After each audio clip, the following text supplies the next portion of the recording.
Assalamualaikum warahmatullahi wabarakatuh. Wilujeng wengi sadayana tepangkeun nami abdi Almirur Salina di kelas 10 TJKT hiji. Di dieu abdi bade ngadongeng nu judulna Gagak Jadi Hideung. Kacaritakeun baheula dina hiji tempat aya ora dinagal keur nauk balong. Sungutna ngagegel kana tangkal huni, buntutna dililitkeun kana pancu tambakan belah dieu.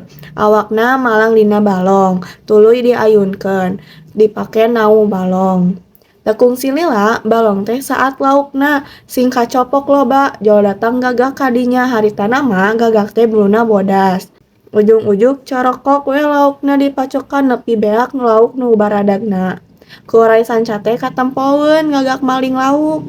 Geuwat digenggeurkeun tapi gagak teh ngalah beuki ngahajakeun. Atuh oray teh ambek sebrut bae diudag gagak teh. Gagak teh hiber ku urang diobrot. Gagak teh bingung da diberi kue sineun katewak. Kabeneran aya nu keur neulem. Gebrus bae gagak teh asup ka jero pijanaan. Ari muncul deui teh geus lestreng.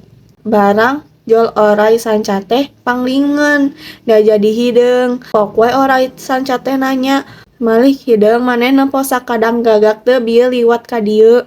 Gagak teh sorana digedekeun. Ngomongna oge make basa Betawi. Da sineun katara, "Engga ga, tah sakitu sasakala manuk gagak buluna hideung." Sekian, wassalamualaikum warahmatullahi wabarakatuh.